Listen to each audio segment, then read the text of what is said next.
전체적으로 보면요, 여러분 창조 있죠. 창조는 1장, 2장이 나오는데, 이 창조는 그냥 하나님께서 세상을 만드셨다, 뭐 세상에 대한 기원이다, 뭐 말씀으로 만드셨다, 뭐 이런 것들 다 좋아요. 근데 창조 이 속에 나타난 하나님의 계획이라는 것은 그런 것보다도 하나님께서 이 창조 사역을 통해서 하나님의 나라를 이 지상에 건설했다는 이 자체가 제일 중요한 겁니다. 여러분 따라합니다. 창조 사역을 통해서 하나님 나라의 지상 건설이다. 하나님 나라라는 것은 뭐냐 그러면 하나님께서 다스리는 나라단 말이에요. 그래서 창조할 때마다 하나님께서 보시기에 좋았더라, 좋았더라. 오늘 자기의 나라가 이루어지는 거 보니까 그렇게 이야기했던 것입니다. 이게 부수지죠. 사람에게 맡겼는데 사람에게 관리를 맡겼다. 정확하게 매니지먼트 했다라고 하거든요. 관리를 맡겼는데 사람이 관리를 못하고 마귀에게 유혹당해서 넘어가 버립니다. 그래서 부수십니다. 그래서 창세기 3장에는 이 하나님의 나라가 파괴됩니다. 그렇지만 창세기 3장 15절에 하나님께서는 이 부서진 이 하나님의 나라를 다시 회복시키실 것이라는 그러한 약속을 합니다. 그걸 가지고 원복음이다 그렇게 이야기합니다. 결국 나중에 여자의 후손이 뱀 대가리를 깨부술 것이다. 결국에는 이 하나님 나라를 파괴한 이 주범 사단의 대가리를 깨버릴 것이다, 승리할 것이라는 그러한 하나님 나라를 회복하는 그러한 선포를 하는 거죠. 그래서 성경 전체는요, 창세기 3장 15절의 원복음, 하나님 나라가 회복된다는 것, 이것이 전개되는 과정들을 쭉 거론한 것이 성경 전체 모든 전역입니다. 그래서 구약 성경은요, 구약 성경 전체는 하나님 나라의 회복시키는 과정에서 보여지는 가시적인 지상의 나라 이스라엘이죠. 이스라엘 나라를 통해서 하나님 나라를 회복시키려고 하나님께서는 쭉 이렇게 그런 과정들. 근데 이스라엘 나라는 이 하나님 나라의 회복하는 이 사명을 감당치 못했습니다. 그래서 디케이드, 버림당합니다. 그래서 이제 하나님께서 대안으로 나온 것이 뭐냐 하면 예수 그리스도입니다. 예수 그리스도를 이 땅에 보내시고, 그리고 예수 그리스도를 믿는 자들, 그 자들을 공동체를 통해서 하나님 나라를 회복시키시고 완성할 것이다 그랬죠. 그게 바로 교회입니다. 예수 믿는 사람, 보이지 않는 영적인 나라입니다. 이거 회복합니다. 그리고 계시록에 가면 완성이 됩니다. 계시록에 보면 새로운 새하늘 새 땅이 열리고 새 예루살렘이 하늘에서 내려오면서 완성이 되죠. 그래서 이제 성경의 전체적인 이러한 그 맥은 이겁니다. 하나님 나라의 지상 건설 파괴되고 하나님께서 회복시킨다고 그렇게 선포하시고, 이 원복음에 따라서 구약에는 보이는 가시적인 나라 이스라엘을 통해서 하나님 나라를 회복하려고 했지만은 이 이스라엘이 사명 감당 못하고, 그래서 이스라엘은 이제 버림당하고, 그 대신에 예수님을 믿는 그런 사람들 공동체 교회를 통해서 회복을 역사를 이끌어 가시고 계시록 마지막에 완성이 된다. 그래서 하나님 나라의 완성이다. 그래서 성경의 주제는 하나님 나라입니다. 여러분 따라합니다. 성경의 주제는 하나님 나라다. 하나님 나라가 건설됐다가 파괴됐다가 회복하는데 이스라엘 썼다가 또 이게 안 되니까 버려버리고 다시 영적인 예수 믿는 그런 교회를 통해서 회복하고 나중에는 완성이 될 것이다. 그래서 이제 우리는 지금 어디에 있나 위치에 있나 그러면 요 사이에 위치해 있죠. 어딘지는 몰라도 요 근처에 있습니다. 어딘가 있다 치면, 그러면 이 시대에 교회들이 해야 될 일은 뭐냐 그러면 하나님 나라를 회복하는 이 운동을 하는 것이 교회의 일이다. 그래서 교회의 가장 근본적으로 교회의 가장 기초적인 일은 뭐냐 하면 하나님 나라의 회복 운동이다. 모든 사람들 보면 교회가 제일 중요한 게 뭐냐, 예배하는 것이다. 어떤 사람은 기도하는 것이다. 어떤 사람은 전도하는 것이다. 뭐 이런 것들은 다양한 말이 많지만 그 모든 것들도 전부 다 하나님 나라를 회복하는 한 일원이다. 이렇게 생각하시면 됩니다. 이러셨죠? 예.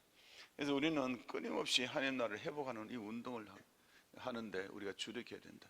그래서 교회는 무슨 일을 하든지 간에 또 어떤 행사를 하든지 간에 이거 세상에서 뭐 사람들처럼 뭐 그렇게 행사하고 그런 것이 아니라 이 우리의 행사가, 이 활동이 하나님 나라를 회복하는 운동에 있어서 어떻게 유익할 것인가라고 그렇게 고민해 보면서 그러고 이 활동을 또 어떤 방식으로 할 것인가 이런 식으로 하면서 우리가 해야 됩니다. 그래서 교회는요, 세상에 있는 그런 단체에서 활동하는 그런 것이 아니라 정말 하나님 앞에서 그래서 이제 물어가면서 이렇게 이제 진행시켜 나가야 하는 것입니다.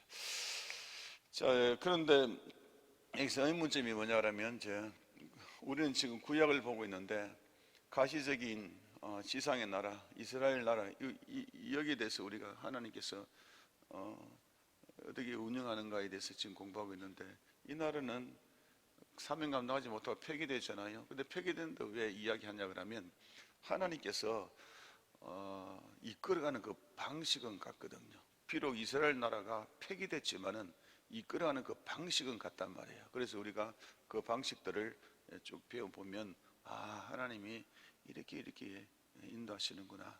우리 교회와 우리 성도를 이렇게 인도하시는구나. 이렇게 우리가 경험할 수가 있습니다. 자, 우리 시간에 이제 오늘은 이제 구가 하나님 나라는 사명의 나라다라는 것에 대해서 이제 보겠는데, 자, 여기서 우리 창세기에서는 창세기 12장이 이게 마일스톤입니다. 12장, 11장, 11장까지는 원역사라 그렇게 이야기합니다. 이렇게 하면 따라합니다. 원역사, 그리고 일반 역사 그러기도 합니다. 예. 그리고 이제 12장부터는 이제 정식으로 이스라엘 역사가 이제 이게 나오는데, 근데 이스라엘 나라가 국가 형태로 그렇게 많은 백성이 있고 영토가 있고 그렇지 않기 때문에 이제는 아브라함이라는 시조 한 사람을 택했잖아요. 그러니까 가족이죠, 그죠? 가족 단위잖아요. 예. 그리고 이삭도 베이비 2명밖에 안 나죠. 그 가족 단위고. 그리고 야곱도 12명의 베이비 낳는데도 그 가족 단위단 말이에요. 70몇 명밖에 안 된단 말이에요. 그래서 그걸 족장사다 그렇게 이야기해요. 여러분 따라합니다. 족장사. 예, 그래서 아브라함이라든지 이삭이나 야곱이나 요셉이나 이런 사람을 족장이다 그러고 가족장이라는 뜻이에요. 그러고 족장에 대한 역사다 이렇게 나오는데, 여기서 이제 첫 번째 이제 나오는 인물이 누구냐 그러면 아브라함입니다. 예. 나중에 이름이 아브라함 되지 실제 이름은 아브라함이에요. 아브라함. 예. 아브라함을 하나님께서 부르셔서 시조가 되어서 이스라엘 나라를 형성해 나가는데 어떤 방식으로 형성해 나가는가에 대해서 저희들 지난주에 이어서 오늘 계속 보겠습니다. 지난주에는 우리가 뭘 봤나 그러면요, 여러분 잠깐 보시면 7가에 보면 하나님께서 아브라함을 통해서 아브라함을 택하시고 부르셔서 너를 통해서 나라를 이루겠다라고 이제 약속을 했습니다. 근데 이제 8가에 가면요, 근데 아브라함이 시조가 돼야 되잖아요. 그냥 아주 이 나라의 시조가 되려고 하면, 한 나라의 최소한 시조가 되려고 하면 이 아브라함이 어느 정도의 어떤 신앙적인 그런 인격이 있어야 되잖아요, 그렇죠? 그래서 8가에는 아브라함이 하나님에 대한 그 인식, 하나님에 대한 인식을 신관이다 그렇게 이야기합니다. 신관.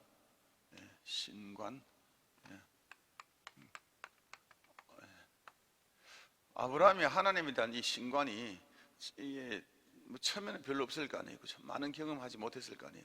그래서 하나님께서 아브라함을 자꾸 만나주면서 다양한 측면에서 만나주면서 아브라함의 이 하나님 향한 신관이 점점 확장되고 다양한 하나님을 경험하고 그러다 보니까 믿음이 깊어지게 됩니다. 그렇게 해서 하나님께서 이 아브라함을 통해서 한 나라의 시조를 삼습니다. 자, 그래서 53페이지에 보면 아브라함이 경험한 다양한 하나님이 있습니다. 영광의 하나님, 여호와, 엘 엘yon, 높으신 하나님, 엘샤다이, 전능하신 하나님. 그러니까 100세 때 애기 놓고 불가능해서 애기 낳았으니까 전능하신 하나님, 샤파트 하나님, 하나님 좋으신 분만 아니라 심판하시는 심판의 하나님, 그리고 올람 하나님, 여호와 일의 하나님, 아들을 바치고 준비하신 하나님, 그리고 하늘과 땅 모든 만물을 섭내신 하나님. 무엇보다도 아브라함은요, 수천 년에 오실, 뒤에 오실 그런 예수 그리스도를 예견까지 하는 그런 놀랍게 하나님에 대한 이 신관이 이 발전을 쭉 합니다.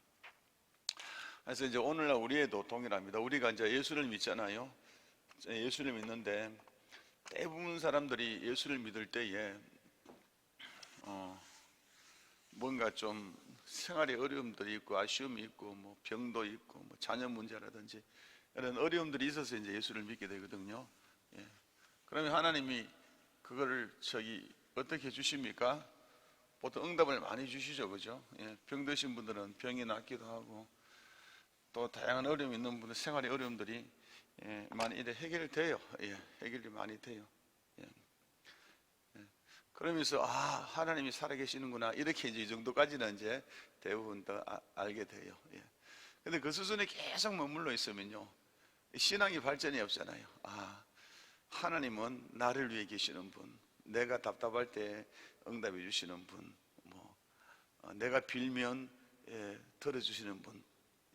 그러다 보니까 이 신앙이 점점 기복주의 신앙으로 빠지게 되는 거예요. 그러니까 하나님은 내게 복 주시는 분이시다 이렇게밖에 안 되는 거예요.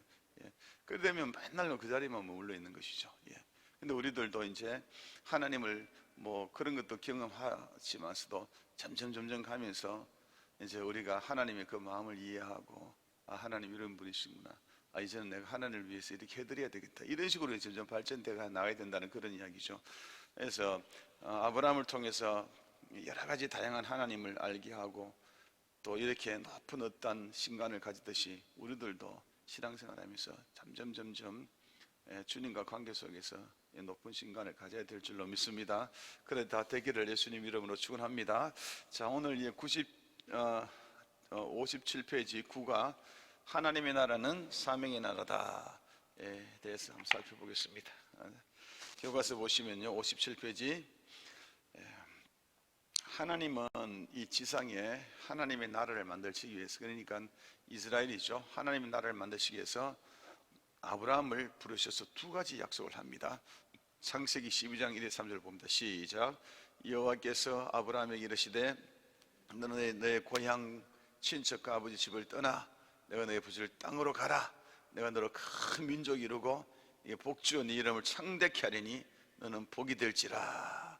그리고 너를 축복한 자에 내가 복을 내리고 너를 저주한 내가 저주하니 땅의 모든 족속이 너로 말미암아 복을 얻을 것이니라. 자, 여기서 보면 2절에 보시면요, 하나님께서 큰 민족, 아브라함을 통해서 그의 후손이 큰 나라를 이룬다 그렇게 약속하셨어요. 그리고 복을 준다 하셨어요. 복을 주고 그 이름이 창대케 되리라. 나라를 이루고 그리고 복을 준다 그랬어요. 그리고 너희 이 복을 너희만 가지지 말고 다른 사람에게 나누어 주는 그런 나라가 될 것이다, 이렇게 딱 약속하셨다는 이야기죠. 근데 이스라엘은 망해버렸잖아요. 이 사명 감당하지 못한 게 뭐냐 하면 복 받는까지는 받았는데 그것을 이렇게 다른 나라로 흘려보내지 못하고 자기 중심으로 가다가 망해버리죠. 자, 여기서 우리가 알아야 될 것은 뭐냐 하면 성경이 말하는 복이 무엇인가, 그리고 사명이 무엇인가, 이 부분에 대해서 좋은 이해가 필요합니다. 복과 사명의 관계입니다. 이거 잘 모르면 영원히 기복신앙에 빠지고요, 신앙 끊임없이 죽을 때까지 초보신앙밖에 안 됩니다. 이거 굉장히 중요한 챕터거든요. 다를 때는 주무셔도 되는데 우리 복과 사명의 관계 이때는 딱 이렇게 정신 차려서 한번 읽어보시게요. 자, 여기에서 우리는 결코 분리해서는 안 될 것을 발견하는데 그게 뭐냐 하면 교회 그리스도, 존재의 의의와 생활의 방식이다 말이죠. 자, 복을 먼저 준다고 그렇게 나온 것이 아니고 복 주시기 전에 먼저 뭐라 그러나 그러면 나라를 이룬다, 그리고 다음에 복이 나와요.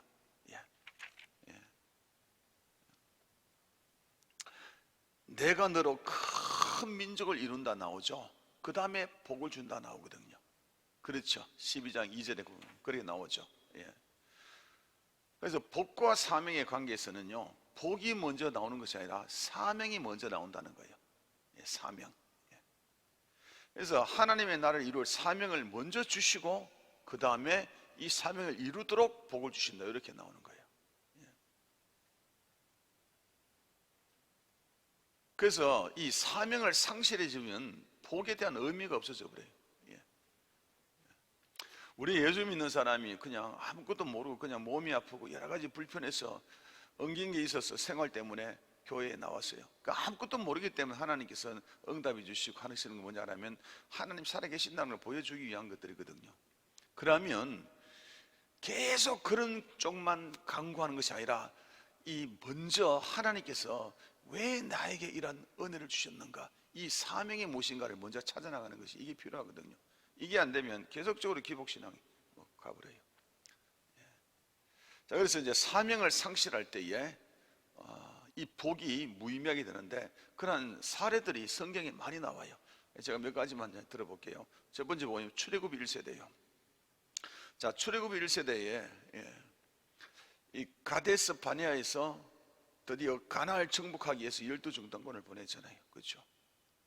그 12정탐꾼 중에 10정탐꾼이 적들이 너무 강하다, 우리는 그들과 비교하니까 메뚜기 같다 라고 겁이 나서 가나안에 들어가라는 이 사명을 이루지 못하잖아요. 불순종하잖아요. 자기 두려움 때문에 그 사명을 감당치 못해버렸잖아요. 그래서 출애굽 1세대는요 비록 출애굽은 했지만은 가나안 땅에서 40년 동안, 가나안 땅 들어가기 전에 광야에서 40년 동안 그 광야에서 배회하다가 다 죽어버렸어요. 여호수아와 갈렙 빼고. 여호수아와 갈렙은요 12정탐꾼 중에 한 사람들이었는데 이 사람은 사명 감당하려고 가자 그랬거든요. 근데 다른 10정탐꾼들은요 그 가면 우리 다 죽는데 하나님의 사명에 뭐고 다 필요 없다, 이러다가 결국 사명을 못 이루고 이 복에 대한 의미도 없어지고 그냥 다 죽어버렸어요. 그래서 가나안에 이제 민수기에 이제 가나안에 대해 나오는데 여기에 대해서 해석하시는 분이 많은데 정확하게 해석하면 이거예요. 가나안은요 아직 광야 생활 40년은요 우리의 신앙을 연단하게 한 그런 시절, 그거 아니에요. 그럼 신앙을 연단하기 위한 시절이다 그러면 연단하고 가나안 땅으로 들어가게 했어야 되잖아요. 그런데 40년 동안 광야에서 머물었어요. 다 죽어버렸어요. 여호수아와 갈렙 빼고 전부 다 죽었어요. 2세들하고 여호수아와 갈렙만 가나안 땅 갔어요. 그러니까 이 출애굽 1세대들이 광야에서 있는 그 40년의 연단 기간이 아니라 징벌 기간이었어요. 하나님 말씀 불순종해가지고 징벌된 기간. 그래서 40년 동안 광야에 살면서 처음 다 죽었더라. 그러니까 사명 감당 못하니까요 그 복이라는 게 무의미하게 됐다는 거래요. 그게 출애굽 1세대의 특징이었다는 이야기죠. 자, 두 번째 보면 출애굽 2세대도 마찬가지였어요. 자, 출애굽 2세대는 여호수아와 갈렙과 함께 가나안 땅으로 가서 정복 전쟁했죠. 정복 전쟁에서 그 땅을 다 나누었어요. 가나안 땅을 차지하고 땅을 나누었어요. 그리고 하나님께서 뭐라고 그랬나 하면 어떤 사명을 주셨나 하면 그 땅에 이미 있는 토착민들하고 절대 타협하지 마라 그랬어요. 왜 타협하지 마라 그랬나 하면 그 토착민들은 전부 다 우상을 섬기고 있었다는 거죠. 그리고요 이스라엘 백성들은 유목민족이었었어요. 근데 가나안에 있는 사람은 농경 문화에 농사 짓는 사람이었었어요. 자, 그러면 유목민족인 이스라엘 백성들이 가나안 땅에 가서 그 땅을 차지하고 난 이후에는 어떤 산업을 했겠어요? 농업을 했겠죠. 그 농업에 대해서는 잘 모르잖아. 그러니까 그 토착민들한테 묻는 거예요. 어떻게 하면 농사 잘 짓는다, 어떻게 하면 소출 좋으냐고 자꾸 물을 거 아니에요. 그런데 기술도 가르쳐 줬겠죠. 그러면서 또 하나 더 가르쳐 준 게 뭐냐 하면 기술도 기술이지만은 너희들은 바알 신을 믿어야 돼, 만몬 신을 믿어야 돼, 이 신을 믿어야 돼, 이 신을 믿어야 돼. 그러면서 우상에 대해서 많이 소개해 줬단 말이에요. 그러니까 이스라엘 이 백성들이 그 땅을 차지했지만은 좀 더 잘 먹고 잘 살기 위해서 그들이 말하는 그 신들 섬기다가, 여러분 사사시대 때 보세요. 330년 동안에 완전히 우상 천지가 다 되었더라. 그러니까 사사시대는 구약시대의 암흑기의 아이콘이라고. 출애굽 2세대가 하나님께서 말씀하신 이 사명, 그 땅에 가서 토착민들과 절대 타협하지 말고 끝장내라는 거, 이거 못하고 자기 먹고 사는 것 때문에 그들과 타협하다가 사사시대를 맞이했다. 그래서요, 출애굽 2세대도 하나님 사명을 감당하지 못하고 이 나라는 이렇게 허무하게 무너져 버린 거예요. 세 번째 보면 사울 왕조였어요. 사무엘에 보면, 사무엘서에 보면 사울 왕조가 나오는데 첫 번째의 왕정시대의 임금이죠. 이 사울이라는 이 왕도 처음에 왕 될 때는 얼마나 겸손한 사람인지 몰랐어요. 준수하고 겸손했다고 그렇게 나오거든, 성경이. 그런데 그런 사람을 왕으로 세웠다 그러면 일단은 자기가 왕으로서의 하나님께서 주신 사명이 뭔가 생각하면서 해야 될 거 아니에요. 하나님께 물어보고 기도하면서, 하나님 이 백성 어찌 다스리면 좋을까요?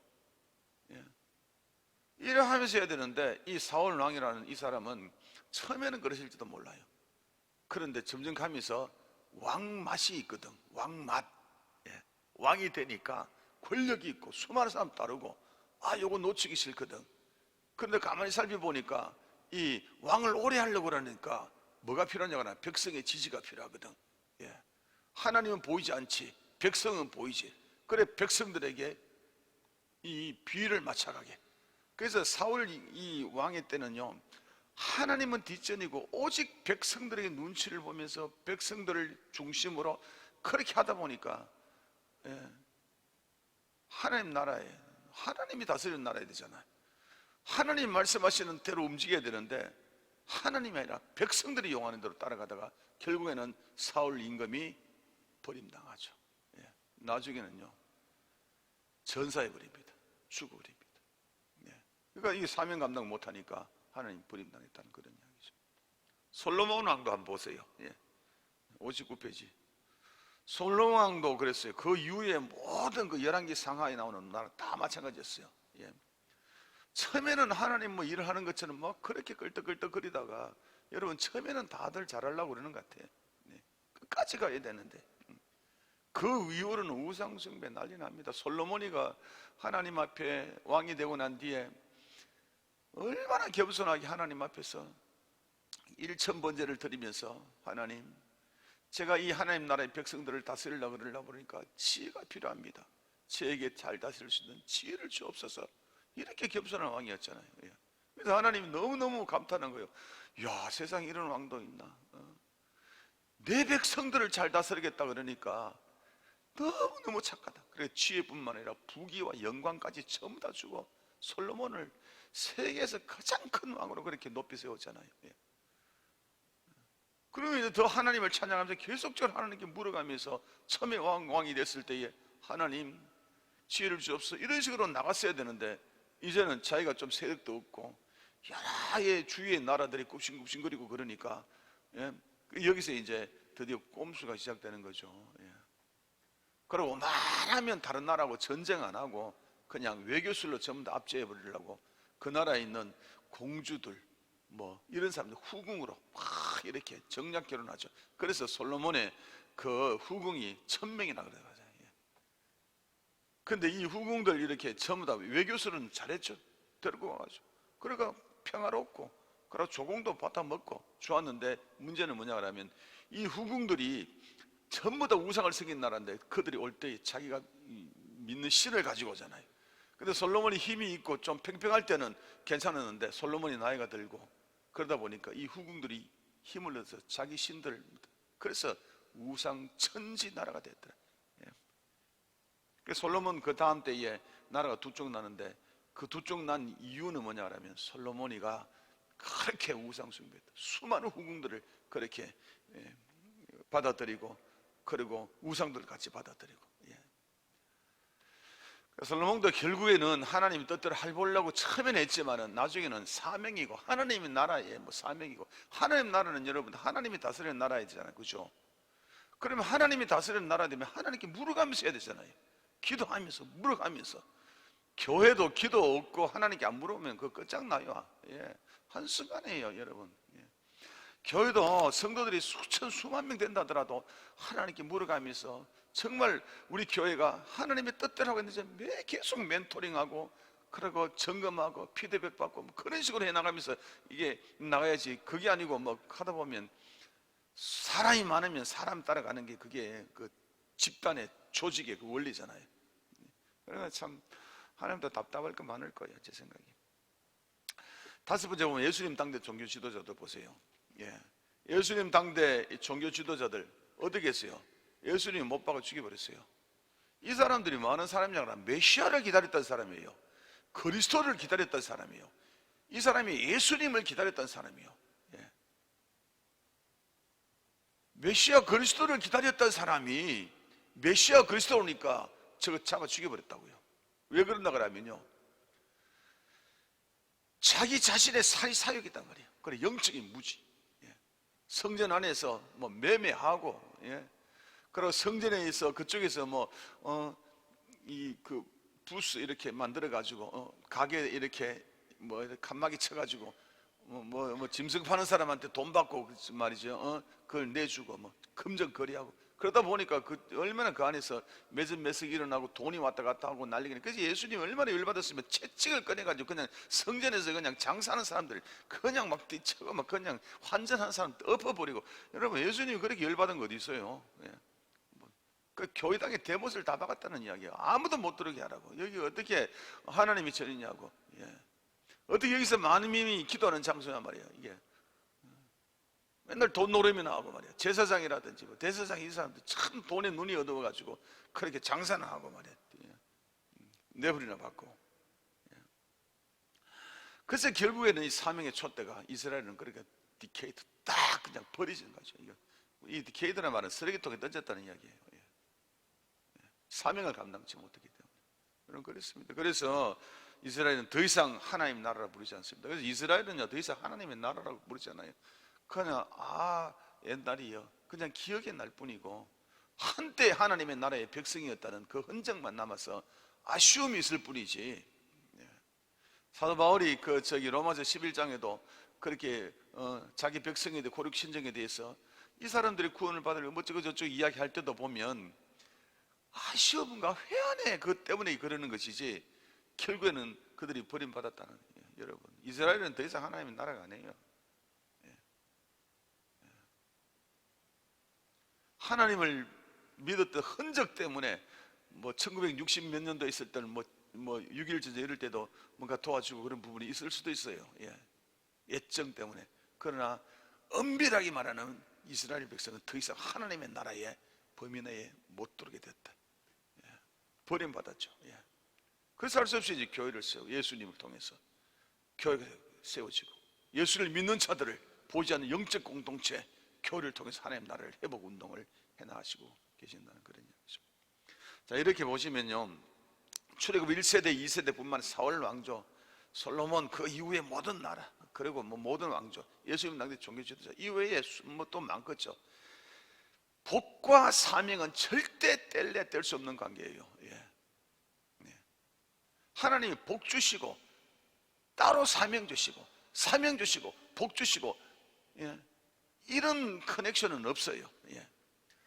그냥 복은 사명 감당하라고 주시는 거로 있다 나와요. 성경 전역에 보면 하나님이 왜 우리에게 복을 주시냐 그러면 사명 감당하라고 복 주시는 거예요. 왜 우리를 높이시냐? 사명 감당하라고 높이시는 거예요.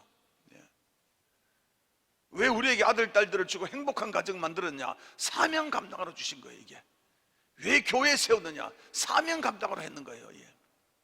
그래서 교회가 하나님 나라의 회복운동에 이런 이 사명을 감당치 못하면 그냥 교회도 버림나가는 겁니다. 그냥 예수님은 못 박은 이 바리새인은 예배 안 드렸습니까? 계속 예배 드렸죠. 그러나 처음 다 형식이고 받지 않는 그런 예배를 드렸을 뿐입니다.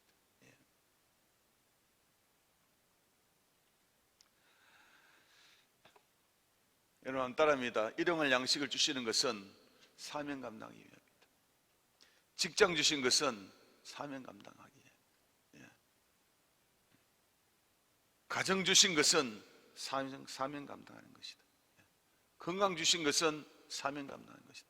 여러분, 이게 건강의 복이잖아요. 저도 이게 심장이 덜렁덜렁거리니까 참 심장 정상적으로 뛰는 사람이 그게 가장 보통인데 그게 제일 부럽대. 예. 그냥 맥박대로 퉁퉁퉁퉁퉁퉁퉁 뛰는 사람이 저는 제일 부럽더라고요. 예.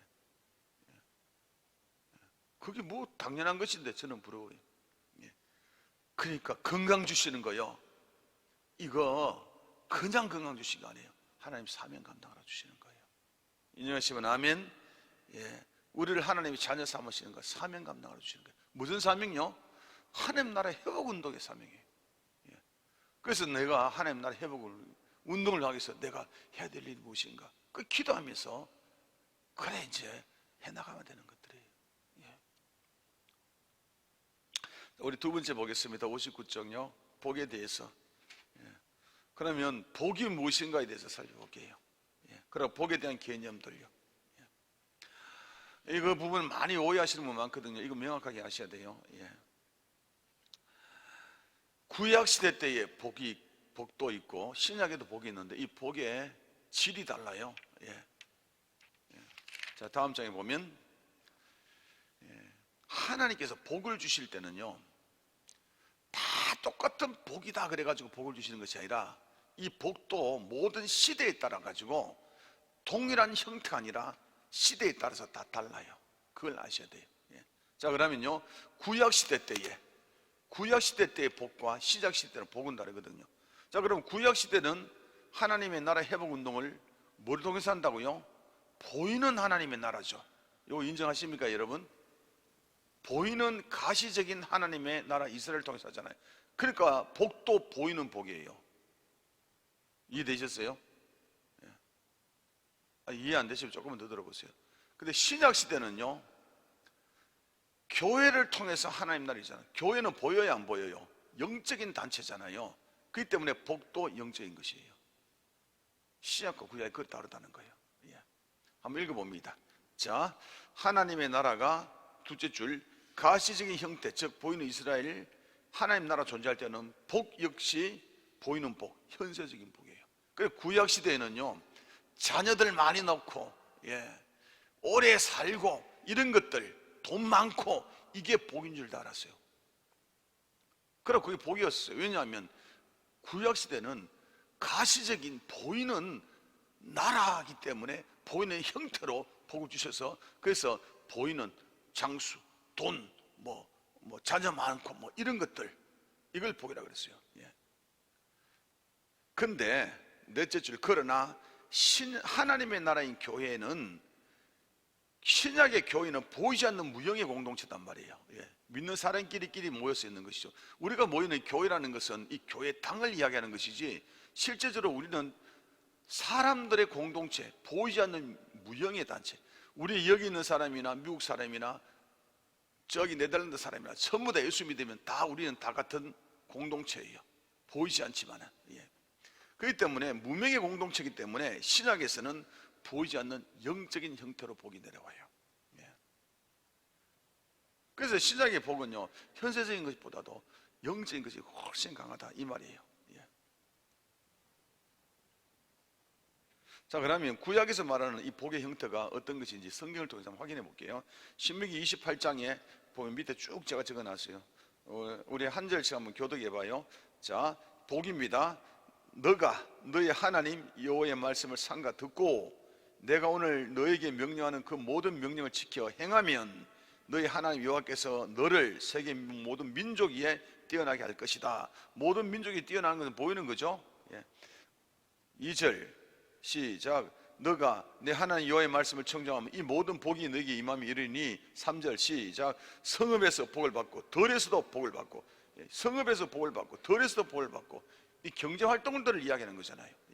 그리고 4절 시작. 네 몸의 자녀와 네 토지의 소산과 내 짐승의 새끼와 소와 양의 새끼가 복을 받고. 전부 다 보면 물질적인 거잖아요. 그렇죠? 구약에는 보이는 가시적인 하나님의 나라이기 때문에 전부 다 물질적인 복들이에요. 5절 시작. 네 광주리 떡반죽 그릇 복반, 이거 전부 다 물질적인 거단 말이에요. 6절 시작. 네가 들어와도 볼 받고 나가도 볼 받고. 7절 시작. 여호와께서 너를 대적에 일어난 적군들을 네 앞에서 패하게 하시니 그들이 한 길로 너를 치러 왔다가 7길로 도망가요. 그러니까 적들과 전쟁에서 이기는, 이거 다 보이는 복이단 말이에요. 8절 시작. 여호와께서 명령하사 네 창고와 내 손으로 하는 모든 일에 복을 내리시고 내 하나님 여호와께 복을 땅에서 내가 복을, 땅에서 복을, 그러니까 창고가 가득하다, 곡간이 가득하다, 뭐 이런 것들이잖아. 9절 시작. 여호와께서 내게 명시하신 대로 너를 세워 자기 성민이 되게 하시니 이는 네가 하나님 명령을 지그 길로 행할 것임이라. 10절 시작. 땅의 모든 백성이 여호와 이름이 너를 위해서 불리는 것을 보고 너를 두려워하리라. 11절. 여호와께서 내게 주려고 한 내 조상의 명시한 땅에서 내게 복을 주사 내 몸에 소선과 가축의 새끼, 토지의 소산 많게 하시고. 전부 다 물질적인 복이단 말이에요. 현세적인 복. 여러분, 왜 갓바위 갑니까? 갓바위 가는 이유가 뭡니까? 갓바위 가가지고 막 비는 이유 뭐예요? 갓바위는요, 이게 뭐냐, 입시철에 사람들 엄청나게 많아요. 남대문시하면 더 많아요. 입시철에 이 막 빌잖아요. 우리 아들, 우리 딸내미 대학 들어가게 해달라고. 그 현세적인 복이잖아요. 그러면 우리 아들 붙으면 다른 애들 하나는 떨어지게 돼 있어. 그렇다고 우리 아들 떨어지게 해주셔서 그럴 수도 없잖아.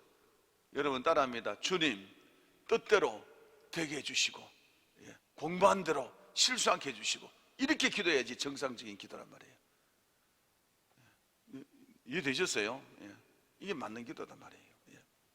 12절 시작. 여호와께서 너를 위하여 하늘의 아름다운 복을 여사 내 땅에 때를 따라 비를 내리시고. 농경시대니까 비가 없으면 안 되잖아. 내 손 하는 모든 일에 복 주시니 네가 많은 민족이 꾸어줄 줄 너는 꾸지 않거든. 그러니까요, 돈 걱정 없는 그런 민족 되게 해주라고. 나라가 부유한 나라가 되게 해달라고. 전부 현세적인 복이잖아요. 13절 시작. 여기 너를 머리가 되고 꼬리가 되지 않게 하시고 위에만 있고 아래만 되고 어쩌고 저쩌고.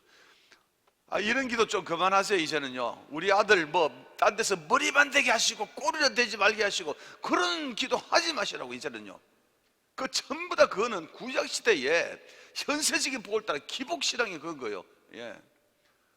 그리고 꼬리 되게 해달라고 기도하는 건 하나 없어요. 너무 답답해. 한국에는요 전부 다 리더가 되게 해달라고요. 여러분, 팔로우가 있어야지 리더가 있을 거 아니에요. 밑에서 섬기는 거 배워야 되지. 이거 안 배우고 맨날 대가리만 되게 해달라고 그러잖아요 지금. 그러니까 대가리끼리 치고 싸우고 그러지. 섬길 줄 모르잖아요. 뭐 국회라든지 어느 정치, 어떤 교육 문화 다 가보세요. 전부 다 대가리만 돼가지고 막 그냥 지시만 하려고 그러지.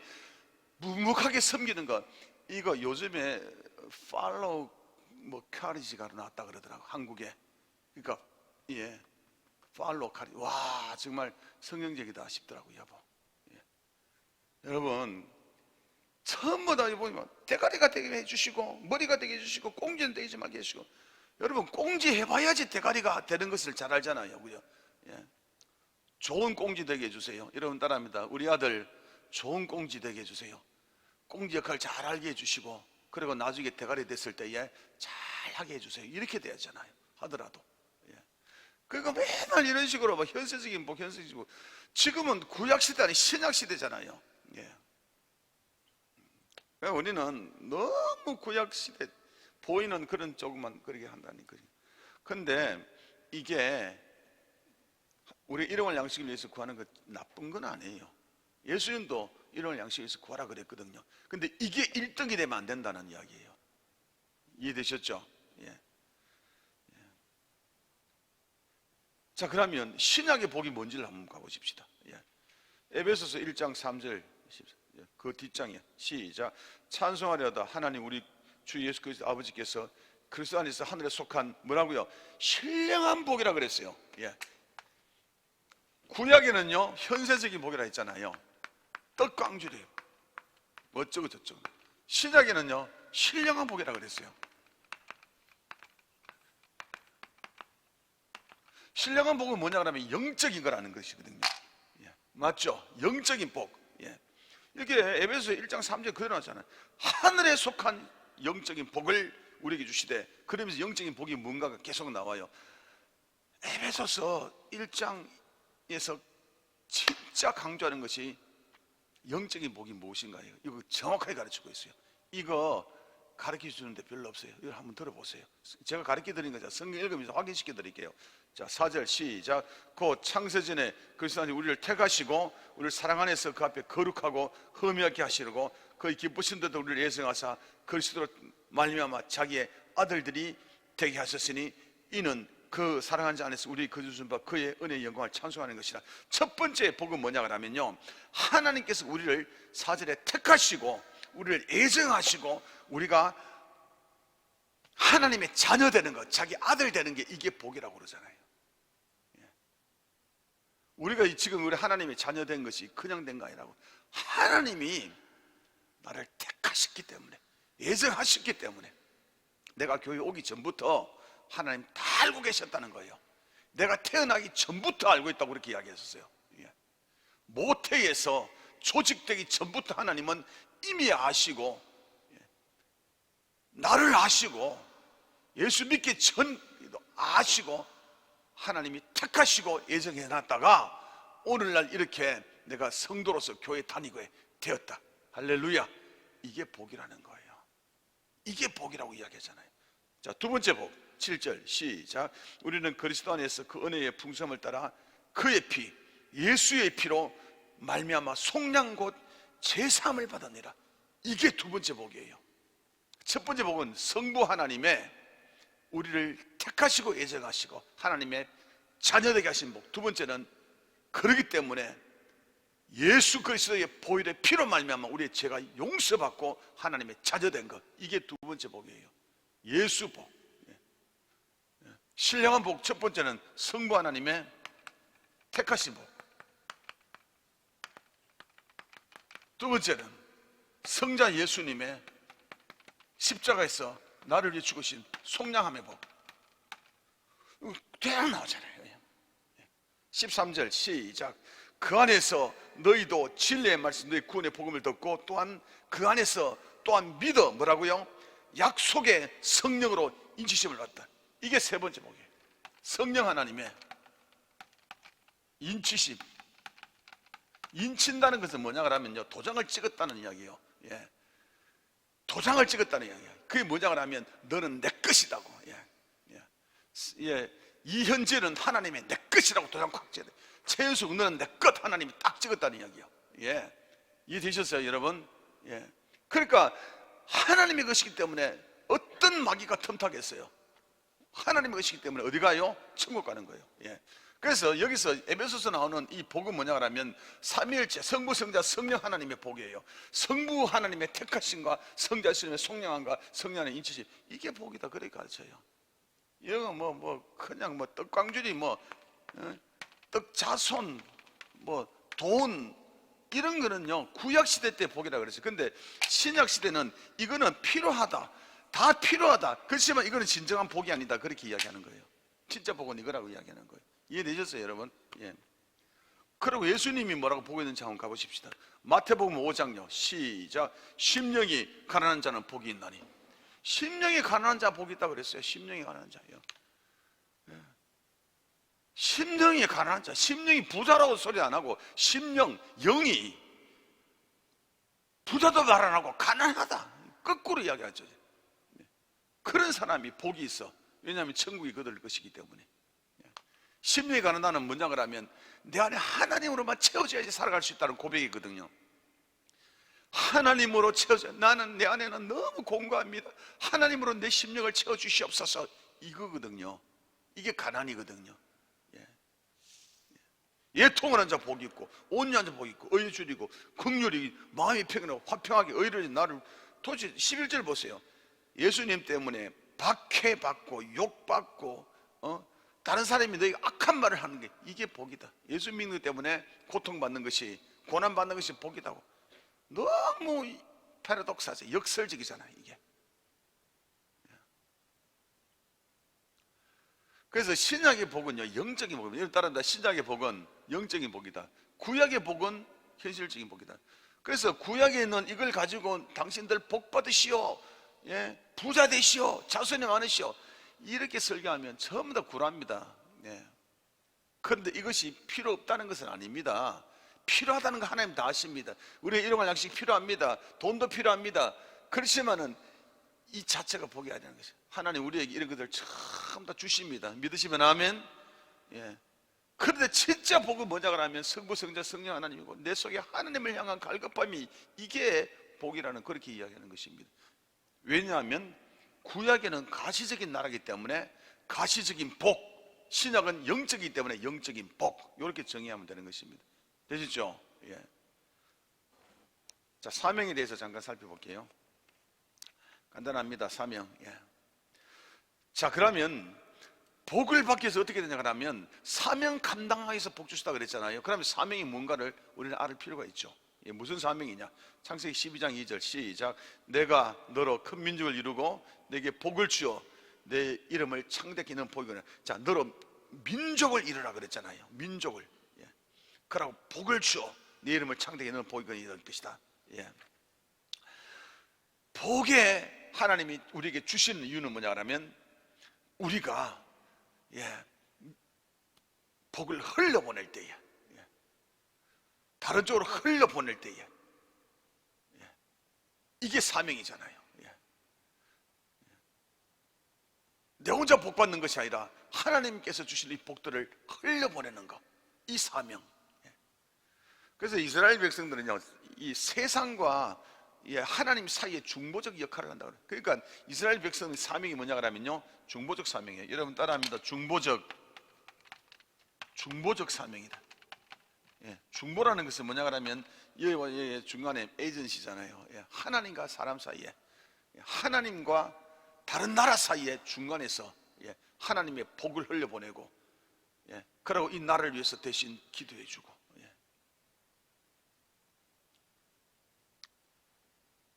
이 사명. 오늘 저희가 조금 충격적인 이야기를 들었어요.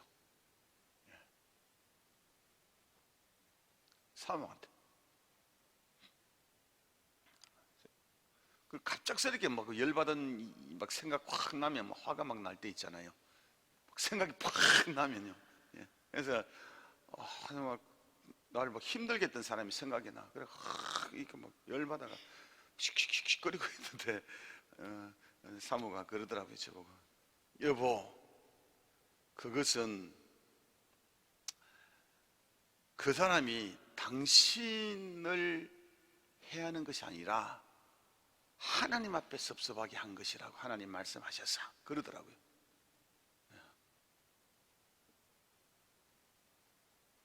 보세요. 누가 나를 힘들게 했다 그러면 그 사람이 나를 힘들게 했어요. 너무 막 그 사람 생각하면 기분이 나빠고 막 그래요. 그랬더니 하나님께서, 사모가 그 사람이 당신에게 거시기 한 것이 아니라 하나님께 거시기 한 것이라고 하나님이 기도한 데 말씀 주셔서 그러더라고요. 여러분 그까지는 이해되셨죠? 그래서 제가 아차 했어요. 아차 하면서 제가 가슴을 탁 쳤어요.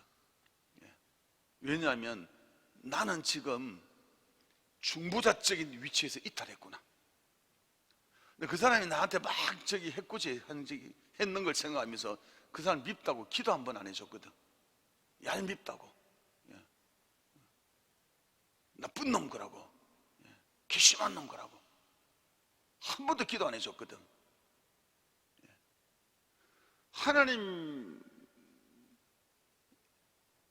어쨌든 간에 저는 뭐냐 그러면 그가 때려 죽일 놈인지 살릴 놈인지 관계없이 나는 내 감정을 버려야 되는 거라.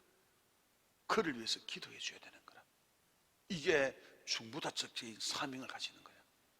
우리 성도는 다 그래야 된다고. 우리 사랑, 우리 모든 성도 여러분들도요, 만약에 누가 나에게 힘들게 하고 근데 그 사람을 생각하면 골치 아픈 사람이라 그러면 저놈의 새끼 보다도 그를 위해서 기도해 줘야 되는 거. 이게 중보자적인 사명입니다, 여러분.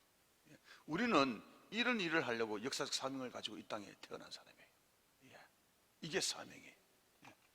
그게 여러분 쉬운 말 같기도 하지만 어렵고 어려운 말 같기도 하지만 쉽고 그래요. 예. 이 중보자적인 이 사명을 감당하는 것이 하나님 나라의 회복 운동이다. 예. 우리 잠깐만 쉬다가 우리 이제 하는데 우리 한번 기도하고 우리 이제 쉬다가 또 계속하십시다. 자, 우리 시간에 기도할 때에 우리 복에 대해서 살펴왔고 하나님 왜 복 주신다고 하면 사명 감당하라고 주셨던가지 우리 배웠습니다. 예. 그리고요 우리는요 아무리 세상 사람들이 우리를 공구고 나를 개인적으로 힘들게 했다 할지라도 내가 처한 위치는 그를 위해서 대신 빌어주는 것입니다. 이해되셨죠? 이게 쉽지만 어렵고 어렵지만 쉬운 것입니다. 예. 우리는 이 위치에 서 있는 것입니다. 예. 우리가 아무리 힘들게 한 사람이라도 그를 위해서 대신 빌어주고 하는 이 사명을 위해서 하나님께서는 우리를 하나님의 자녀 삼으신 복을 주셨다는 그런 이야기예요. 예. 이 시간 다 같이 한번 우리 손 모아서 한번 기도하십시다. 하나님, 혹시나 나를 힘들게 하고 생각만 하면 머리가 지긋지긋하고 골치 아픈 놈들이 있습니다. 그런 사람이 있습니다. 하나님, 그는 단지 내 감정이고 내가 처한 그러한 위치는 그 사람을 위해서 하나님께 대신 빌어주는 것인데 내가 하나님 아버지여 만약 내 감정 때문에 그를 미워하고 계속적으로 그를 갈구고 있다면 하나님 용서해 주시고 이제는 돌이켜서 아무리 미운 사람이고 아무리 나를 해코지 한 사람일지라도 그를 위해서 기도해주는 중보자적인 위치에 선 이 사명 감당하는 제가 되게 해주시옵소서. 이 시간에 다 같이 한번 우리 동성으로 기도하고 우리 쉬겠습니다. 하나님 아버지, 이 시간에 기도하는 것은 나의 위치를 이제 정확하게 알았습니다. 나는 중보자적인 사명에서 어떤 사람을 위해서라도 기도해주는 위치, 그가 잘 되기를 원하는 그런 위치에 있는 이 하나님 아버지와 사람이라는 것을 알았습니다. 주여 하나님 아버지여 나를 용서해 주시고 내가 하나님 아버지 내 감정대로 살아갔다는 것을 용서해 주옵소서. 내 감정이 고치는 대로 그를 미워하고 싫어했습니다. 나를 용서해 주시옵소서. 나를 용서해 주시고 이제 하나님 아버지여 하나님 나를 하나님의 자녀에 복을 주신 것은 그들을 용서하고 그를 위해서 대신 빌어주라는 것인데 이 사명 잘 감당할 수 있도록 도와주시옵소서. 예수님 이름으로 기도합니다. 하나님은 우리를 성부, 성자, 성령 하나님의 놀라우신 은혜로 택하시고 예수님의 십자의 보혈로 죽으시고 나를 구원하시고 인치심으로 말미암아 성령으로 하나님의 자녀된 영적인 복을 우리가 누리고 있습니다. 그런데 우리는 내 감정 때문에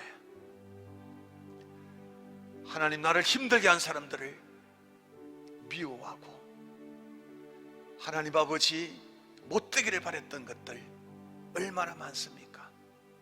이거는 사명 감당하는 전혀 관계가 없는 것인데 도리어 그들을 축복하는 자의 자리에 설 수 있도록 우리 위치를 정확하게 알고 할 수 있도록 도와주시옵소서.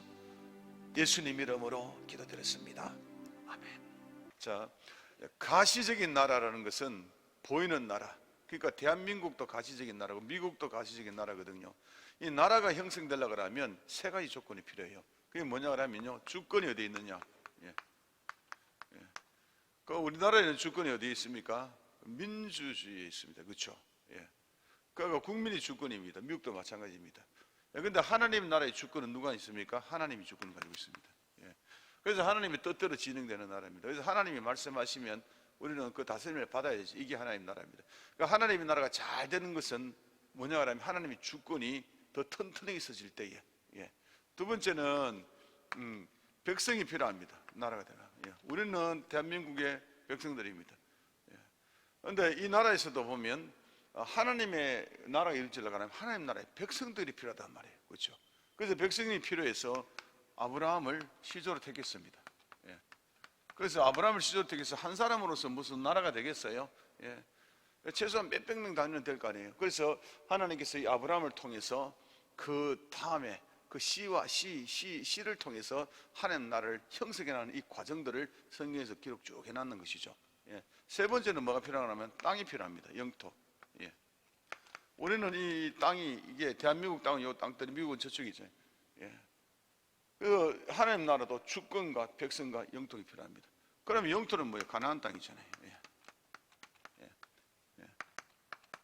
그래서 하나님이 아브라함에게 가나안 땅으로 가라 그랬다가 그쪽에서 딱 점지해 놓고 그 다음에 어떻게 했습니까? 예. 그러고 애굽으로 보냈다가 다시 어디로요? 가나안 땅으로 들어가게 하시잖아요. 예. 그래서 이제 하나님께서는 이 아브라함에게 약속합니다. 영토 어디서 어디까지다. 이 땅이 될 것이다. 이걸 이야기하거든요. 그것이 이 가나안 땅의 정복이 누가 했나 하면 여호수아가 했죠. 그렇죠? 예. 여호수아가 가나안 정복하고 그렇지만은 하나님께 약속하신 땅 다 차지 못했어요. 언제 했나 그러면 다윗 시대 때. 예. 그래서 다윗 시대 때에 하나님께 약속하신 이 영토가 다 이제 하나님 약속하신 만큼 꽉 차게 됩니다. 예. 그래서 다윗 때에 하나님 나라의 영토가 완성됐다 이렇게 이제 보는 것입니다. 자, 주권이 하나님의 나라. 예. 하나님, 그러나 백성, 영토. 예. 여기서 하나 더 우리 부가적으로 한다 그러면 네 번째는 나라는 법이 필요합니다. 예. 우리나라에도 법이 있잖아요. 예. 그럼 하나님 나라의 법은 뭐겠어요? 예. 그럼 따라하면 하나님 나라의 법은 순종의 법이다. 딱 하나밖에 없어요. 순종의 법이다. 순종. 하나님께 순종하는 거. 예. 율법 있죠? 예. 구약시대 율법 주신다. 처음부터 보면 이렇게 하라 하지 마라. 다 이거 법이에요. 부모에게 효도해라. 도둑질 하지 마라. 이렇게 해. 제사는 저렇게 저려. 동물을 이렇게 잡아. 이건 하지 마. 해. 처음부터 보면요. 다 법들이에요. 예. 예. 그래서 하나님 나라의 법은 순종이다. 그렇게 이야기합니다. 자, 이것 중에 하나님께서는 이 1, 2, 3 중에 뭐 주권은 하나님 나라에 있는 하나님이 있는 것이고 첫 번째 작업하는 게 이제 백성부터 작업하는 거예요. 백성. 이 백성을 민족 단위로 만들어야 될 거 아니에요. 이 작업을 계속적으로 해나가는 거예요. 자, 그 작업하는데 오늘 10과에는 어떤 식으로 작업을 하느냐에 대해서 공부하는 겁니다. 자, 하나님께서는 하나님의 나라를 국가적인 형태로 이 땅에 세우기 위해서는 몇 가지 과정이 필요했어요. 그게 뭐냐 하면 첫 번째는 백성을 삼으셔야 될 거 아니에요. 백성을 삼으려고 하면 선택해야 될 거 아니에요. 이걸 가지고 성별이라 그렇게 이야기해요. 여러분 따라합니다. 성별. 예. 성별이라 하는 건 뭐냐 하면 거룩할 성자 구별, 하나님 백성으로서 거룩하게 구분했다는 거예요. 구별. 예. 여기 10사람이 있는데 이 중에 이 한 사람을 하나님이 구별했다는 거예요. 이래죠, 그죠? 예. 아브라함 시대 때는 수많은 사람이 있을 때 아브라함 한 사람 딱 구별했단 말이에요. 이걸 성별이다 그래요. 우리들도 다 하나님 나라의 거룩한 백성이 됐는데 안 믿는 사람도 얼마나 많아요. 예. 그런데 그 중에 나를 구별했어요. 우리 형제들 중에서도 보면 10형제, 20형제 있다 할지라도 그 중에서 나를 딱 구별했잖아요. 그래서 하나님 나라의 자녀 삼 이걸 가지고 성별이다 그렇게 이야기합니다. 아시죠? 예. 자, 그래서 하나님 나라의 성별. 예. 첫 번째 작업이 성별하는 거예요. 예. 그래서 아브라함 성별하신 거예요. 그리고 하나님 나라에 백성을 만들기 위해서는 딱 성별해가지고 딱 끝나는 것이 아니라 이 성별한 사람을 말이죠. 그러니까 성별 택한 사람이죠. 택자. 성별했어요. 이 사람을 성별해가지고 끝나는 것이 아니라 도자기 굽는 식으로 만들어요. 도자기를 탁 흙으로 탁 만들었죠. 형태를. 그리고 그대로 햇빛에 말려고 쓰면 금방 깨져버리죠. 어떻게 해요? 예. 불 속에 들어가서 굽죠. 단련을 하죠. 그러니까 하나님께서는 택자를 성별하고 단련 기간 항상 거쳐요. 예. 이 단련 기간이 고난 기간이라고 그렇게 이야기해요. 이 고난. 그러면 이스라엘 백성으로 볼 때는 애굽에서 고난 받는 그 시기 이거. 그래서 반드시 단련이에요. 단련은 고난과 같이 와요. 그래서 우리 성도 여러분들 중에서 예수 믿고 난 이후에 이거 왜 내가 안 풀리지? 이게 뭐야? 몸도 아프고 이거 자녀도 그렇고 이것도 안 되고 사업도 그렇고 이런 것들 경험하신 분들 계실 거예요. 그거 전혀 이상한 거 아니에요. 단련하는 기관이에요. 그래서 내가 내 멋대로 살고 엉망진창 살면서 그런 거 하면 내 제때에 받는 거고, 그거 말고 나는 하나님 앞에 살려고 애썼단 말이에요. 몸부림치면서 나는 하나님 앞에 살려고 애썼는데도 불구하고 뭐 일이 안 풀리고 막 꼬이고 막 문제가 생겼어요. 그러면 하나님이 단련하신 기간이에요. 단련하지 않으면 절대로 단단한 그런 이게 항아리가 나오지 않아요. 그래서 하나님 나라의 백성들을 성별해서 만들어가는 데는 이 과정이 반드시 필요해요. 그 대부분 다 우리의 뭐 인생의 문제, 뭐 먹고 사는 문제, 여러 가지 이런 것들, 또 어떤 분들은 정신적인 힘든 거 이런 것들도 있을 수 있어요. 그러고 단련하고 난 이후에 뭐냐 그러면요, 이제 구원하시죠. 이제 하나님께서 여기서 구원은 죄에서 구원한다는 것이 아니라 하나님께서 이 어려운 고난 가운데서 이렇게 건져주신다. 건져주신다는 게 더 낫겠네요. 구원은 우리가 예수 믿을 때 구원, 그렇게 이거는 건져주심.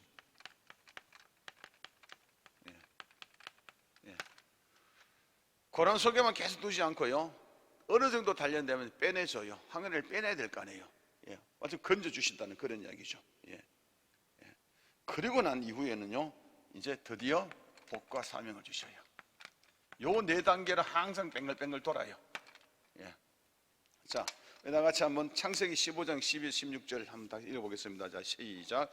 해질 때에 아브라함에게 깊은 잠이 임하고 큰 흑암과 두려움이 그에게 임하였더니 하나님께서 아브라함이 이르되 너는 반드시 알라.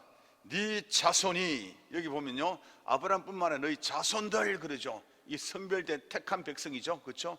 성별이 나왔죠. 택자. 그 다음에 시작. 이방에서 객이 되어 그들을 섬기겠고 그들은 사명된 네 자손을 괴롭힌다. 그러니까 이방에서 객이 되고 거기서 종로로 타고 그러고 그 주인된 나라가 괴롭게 한다. 이게 전부 다 뭐냐, 단련 고난이에요. 이런 과정. 그 다음에 시작. 그들이 섬기는 나라를 내가 징벌할지며 그 후에 네 자손이 큰 정을 이끌고 나오리라. 자, 이렇게 힘들고 고통스러운 거 클라이막스 됐을 때에 하나님이 놔두고 또 죽으라 그런 것이 아니라 하나님께서 그 백성들을 징벌하시고 구원해 주신다 그랬죠. 이제 건져 주셨죠.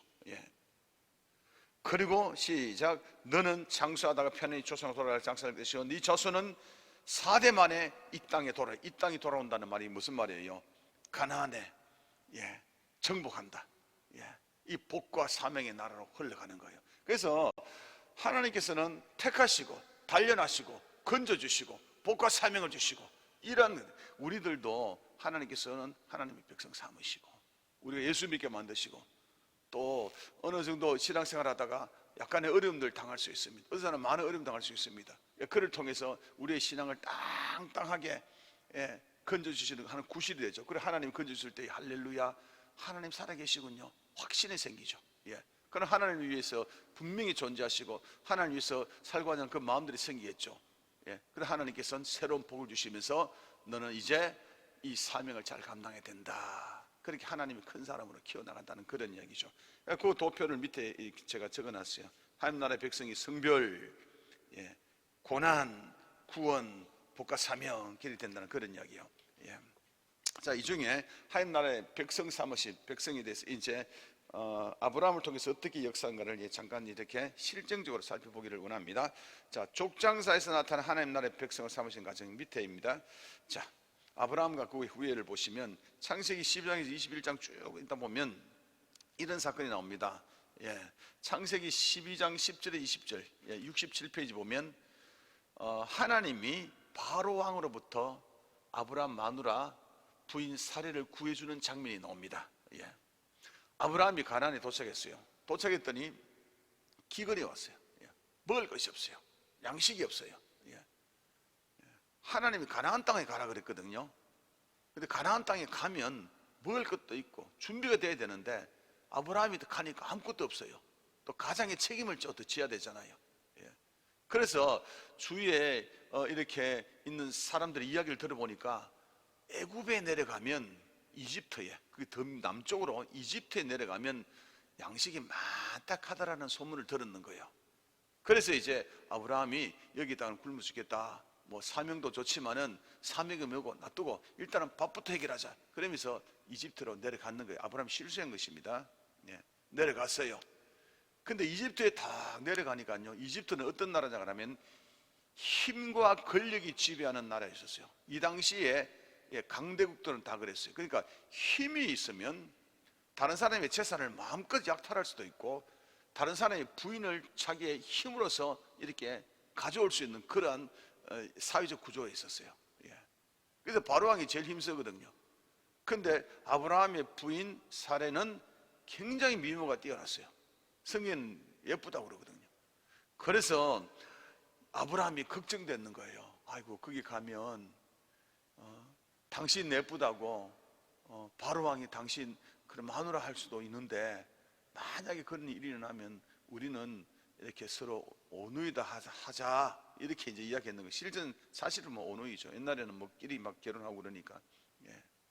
그래서 뭐 행위나 다를까 이집트에서 가니까 바로왕이 이 사례가, 이게 아브라함의 와이프가 너무 예쁘니까 이제 마누라를 빼들어서 했는 거예요. 그래 하룻밤을 이제 지내는 거죠. 이제 바로왕과 이 아브라함의 아내가 하룻밤을 지내는 거죠. 같은 침실에 들어가는 거예요. 그럼 어떻게 되겠어요? 이제 여러분 끝장나잖아요. 끝장. 하나님께서는 아브라함을 택했어요. 아브라함과 이 사레를 택해서, 아브라함과 그의 와이프 사레를 택해서 이 둘을 통해서 하나님의 나라의 백성들을 만들 계획을 가지고 있었다는 이야기예요. 그런데 이 마누라 사레가 다른 사람 부인이 되어버리면 하나님의 계획이 틀어져요, 안 틀어져요? 이거 문제 생기잖아요.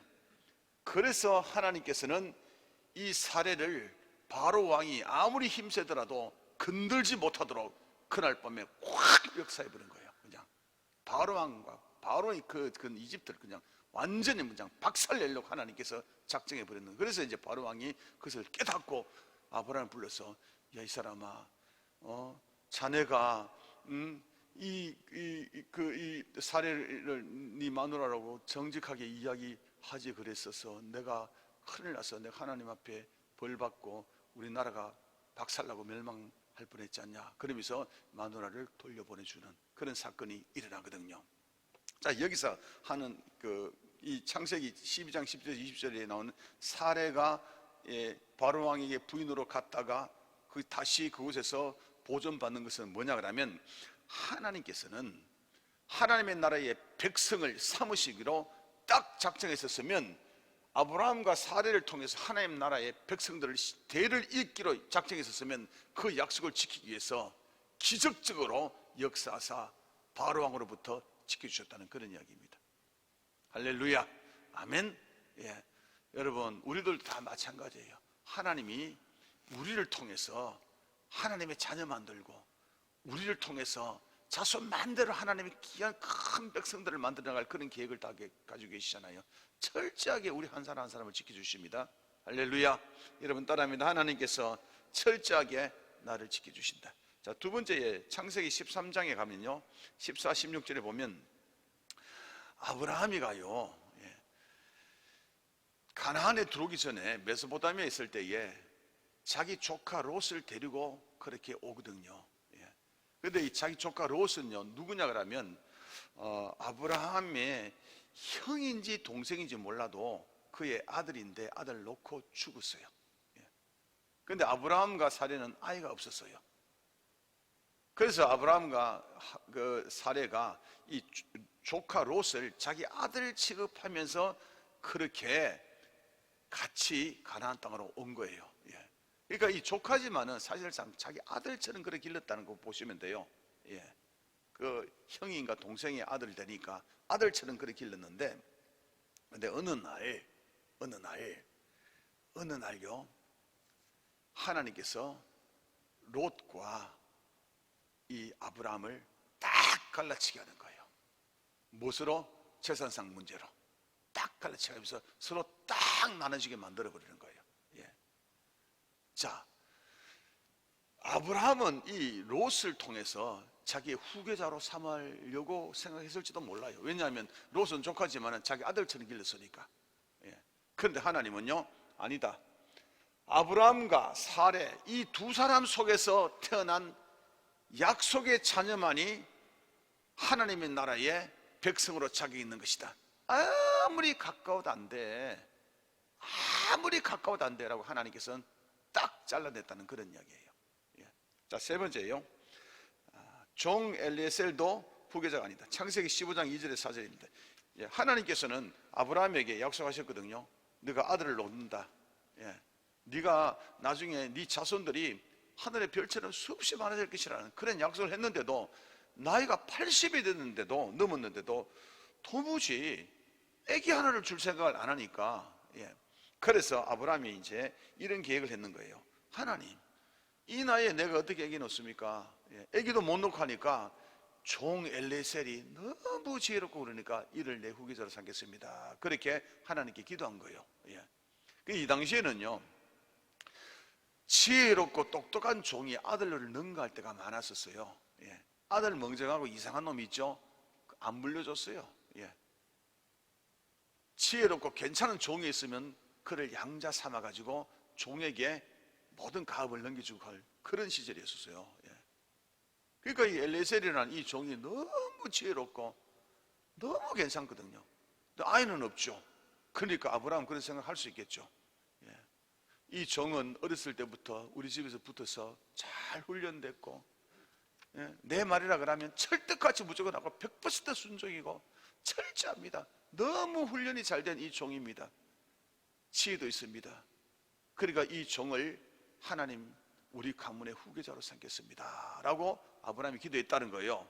그랬더니 하나님께서 그 자리에서 안 돼. 후계자는 아브라함과 사레를 통해서, 너희 부부를 통해서 태어나는 자손이어야 돼. 그러면서 엘리에셀을 딱 끊어버리죠. 이를 통해서 알 수 있는 건요, 아무리 똑똑하고 잘 길러지고 훈련을 받았다 하더라도 이 사람은 하나님께서 아니면 안 세우는 거예요. 이해되셨죠? 자, 네 번째, 이스마엘이라는 아이가 태어났어요. 창세기 16장 16절 7장 이제 보면요, 아브라함이 이제 친자식이 후사가 된다 그러니까 도무지 자기 마누라 속에서는 아이가 태어나지 않는 거예요. 그래서 이제 사례도 마누라도 너무너무 고민을 많이 하는 거예요. 도대체 하나님이 약속이 어디 갔는 거야? 하나님이 약속이라 그러면 이렇게 아이를 하나 줘야 되는데 벌써 내 나이가 이렇게 다 되어버렸고.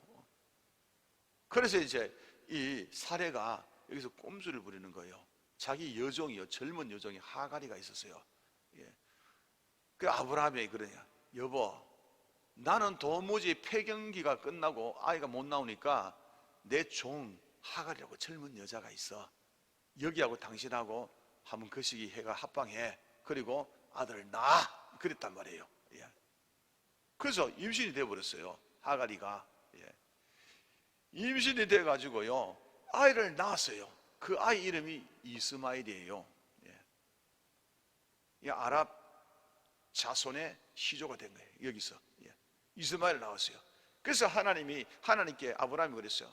하나님, 이제 내 엄마는 다르지만 내 씨앗을 받아서, 내 혈통을 받아서 아이가 낳지 않습니까? 이 이스마엘을 후계자로 삼겠습니다. 그랬더니 하나님이 딱 그랬어요. 안 돼.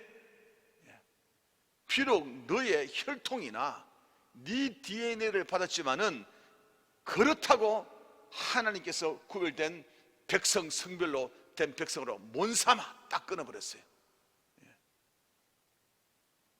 그래서 하나님 나라의 백성은요, 혈통으로 되는 것도 아니에요.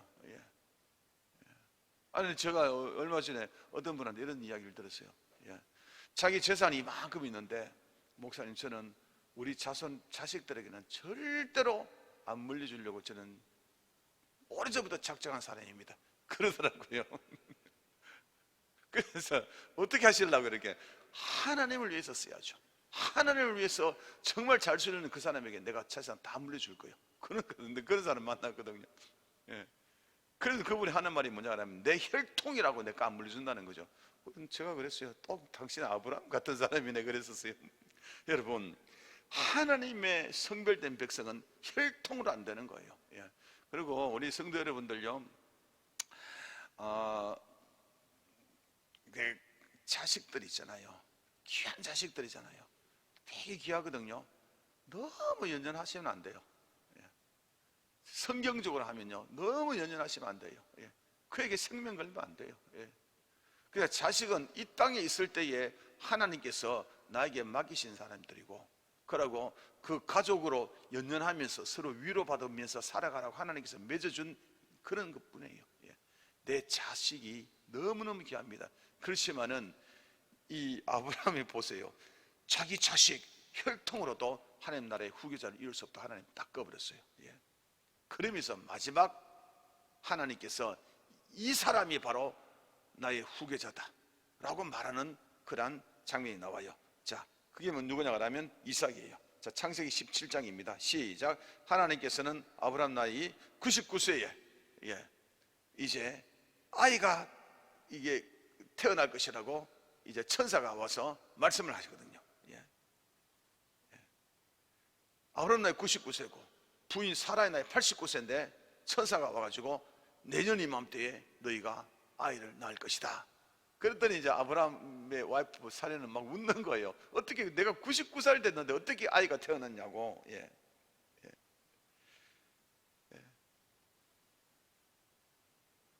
그렇죠. 이때에 이제 천사가, 이 하나님의 사자가 이게 아브라함의 이름도 이때 바꿔줍니다. 아브라함을 아브라함, 사례를 사라 이렇게 바꿔줍니다. 아브라함과 사례는 뭐냐 그러면요, 아브라함과 사례가 아니라 사라는 뭐냐 그러면요, 요거는 열국의 아버지라는 뜻이에요. 요거는 열국의 어머니라는 뜻이에요. 그러니까 하나님께서 이제 99세 때에 89세 때 나타나셔서 네가 내년에 아이를 낳을 것이다 하면서 이름을 바꿔버려요. 이제 열국의 아버지다, 열국의 어머니 된다. 그러니까 그 자손이 반드시 태어날 것이고 그 자손을 통해서 하나님의 이 성별된 백성의 이 계보를 이어갈 것이다. 그렇게 딱 약속하시는 거죠. 그래서 누가 태어났나 그러면 태어난 자가 이삭이야. 이삭. 자, 여기까지 정리하면서 한번 볼게요. 자, 이삭이요, 아브라함의 혈통, 어머니의 혈통으로 태어난 그런 아이가 아니에요. 99세, 89세라 그러면 더 이상 자손을 놓을 수 없는 그런 나이였었어요. 맞죠? 그러니까는 혈통 아니에요. 이삭이 뭐 훈련돼서 종처럼 그렇게 이렇게 삼은 것도 아니에요. 롯처럼 가까운 그런 사람이라고 이삭을 세운 것도 아니에요. 이삭은요, 오직 딱 하나밖에 없었어요.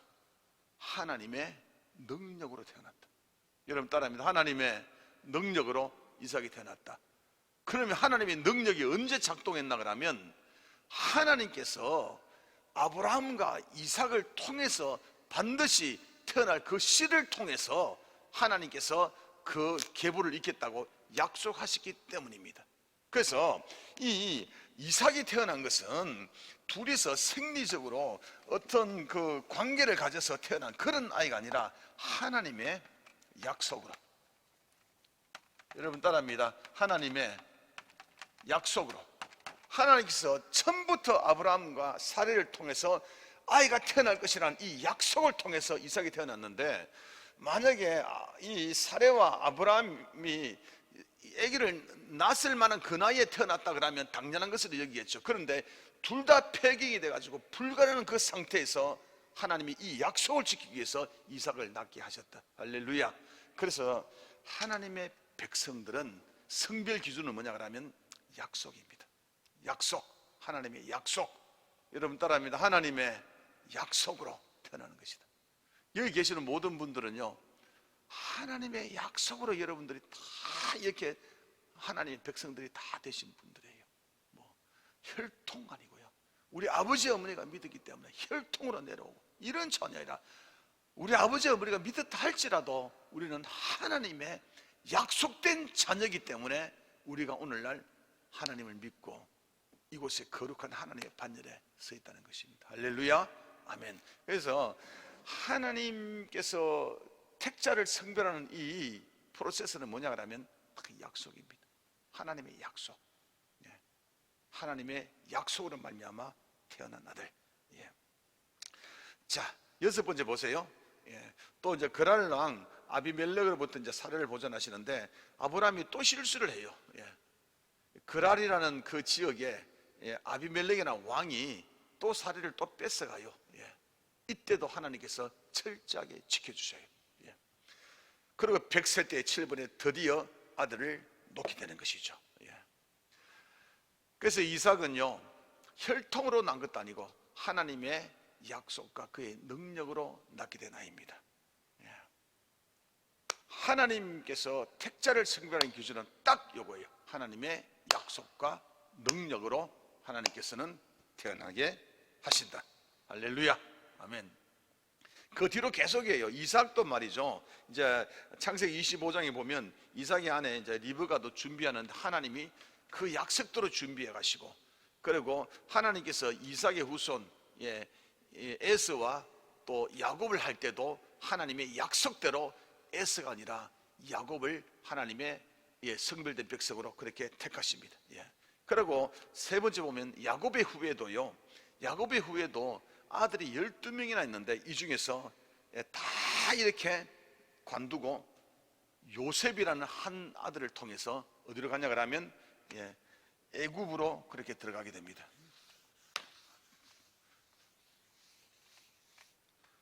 이 야곱의 아들들이 있죠. 야곱이 마지막 막내가 베냐민인데 베냐민이 태어나기 전에 요셉이라는 제일 막내가 있었어요. 위로 형들이 많았어요. 이 형들이 요셉을 굉장히 시기를 했어요. 그래서 요셉을 팔아넘겼어요. 어디로 팔아넘겼습니까? 그래서 어디로 갔습니까? 애굽으로 갔잖아요. 여기서 완전히 이 가정에서는 완전 콩고리 집안 다 돼버렸죠, 그렇죠? 막내 동생을 그냥 애굽으로 팔아넘겨버리고 상인들에게, 그러고 자기 아버지 야곱에게 와가지고는 동생이 짐승에 물려 찢어 죽었다 그렇게 보고하고. 근데 이 요셉이 어디로 갑니까? 애굽에 가서 그곳에서 종살이부터 시작해서 결국에는 어떻게 됩니까? 나중에 국무대신이 되잖아요. 우리나라 말로 하면 국무총리가 됩니다. 국무총리가 되면서, 그리고 이 야곱에 남아있는 가족들 약 73명을 전부 다 애굽 땅으로 이주를 합니다.